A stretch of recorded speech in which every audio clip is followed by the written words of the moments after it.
Engine Thieves by Compass Games lets players steal a train and make a run for it, overcoming challenges, getting in shootouts with enemy soldiers, and trying everything in their bag of tricks to get away with the heist.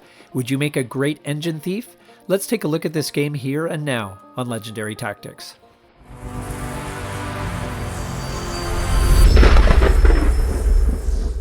In this video, I'm going to do a quick review of Engine Thieves by Compass Games. I had the opportunity to try this game in prototype form at Circle DC last year and to hang out with Wes Crawford, who is a really interesting and cool guy.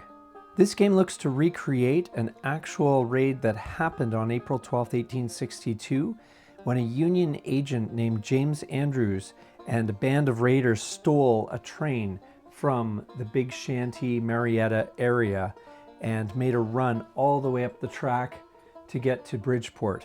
And this was all under the nose of about 3,000 Confederate troops, represented by these markers here.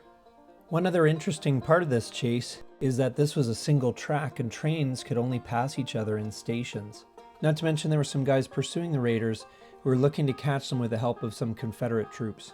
But let me back up just a bit and let me show you how this game works. So first of all, we have the raiders, which are represented by these counters here. We've got some engineers and the leader, Andrews. Then we have the train that they are taking. This is a spot where you track what mode of transportation they're taking. You have wood cubes, because back then, obviously, they burned wood to keep the trains rolling. So you also have to manage your fuel supply. And you have these persuasion cubes, which can be spent to get you out of various jams. And the game starts out at the very south end of the board, where you have the general, which is the train that the raiders stole. You can begin by taking some Marietta Station events, because that's where the raiders woke up, which might lead to a Big Shanty event as part of that.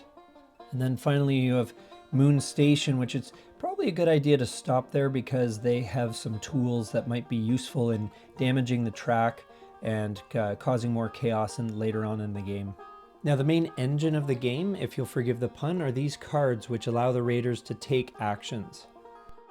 Now this game is actually a solitaire game, but you can play two players as well. And the basic idea is that you have different categories of these cards. You can play them in sort of any order as long as the requirements of the cards are met.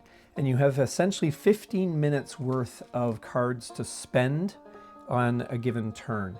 And so you can, for example, spend 5 minutes loading up wood at the station and then 10 minutes moving. The more time you spend moving, the further you can go at various speeds. You can cause chaos by cutting a telegraph wire, damaging the track, or burning a bridge. You can conduct combat. You can even decouple boxcars and throw rails on ties onto the track. And if you need to, you can even abandon your train if you find things aren't going that well, or if you've just simply run out of wood. Your pursuers, Fuller, Murphy, and Kane, are basically a bot that chases you down. It actually feels like an old Keystone Cops episode, or maybe a Buster Keaton movie, in that the pursuers actually start out running after the train, and they can go back and forth between this. They can take a pole car, or they can even swim after the raiders. Or they can commandeer a train of their own. Not to mention they have their own special abilities to affect the chase. Now the raiders will have an interest in something called the alert level, which is basically the awareness of the Confederates that something is going on. Obviously you want to keep that as low as possible. Also, raiders will sometimes unfortunately be captured, killed, or hanged in their attempt to escape. We also have to worry about the time clock here, which is measured with this little dial. It's not actually a spinner, even though it looks like one. We also have these train schedule stacks, which are essentially encounters where various things can happen. They can be either stopped in their tracks because of a time thing. Oh wow, there's lots of hourglasses there.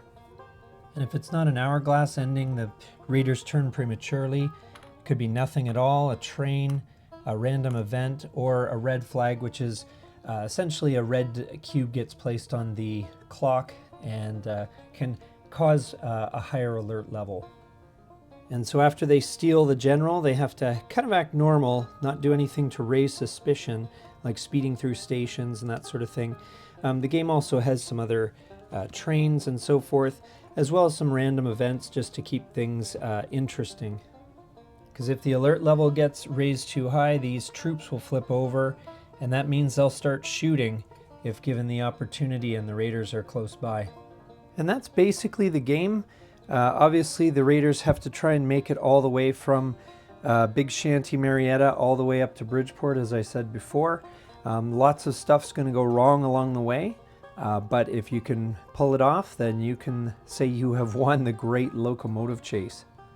I do want to say that even though the aesthetic of this game looks very cartoony and fun, the game itself is not a kid's game or a light family game. So be prepared for some rules and the usual sort of player aids that will help you with certain charts and in sort of telling the story that this game wants to tell. That said, if a younger gamer is interested in the theme and the narrative of this particular game, I think it could be taught to a younger gamer and everyone would have fun. So this is Engine Thieves by Compass Games, and like any game, if the theme of the game or the narrative it is telling is compelling to you, it might be worth taking a look. This is a very interesting design.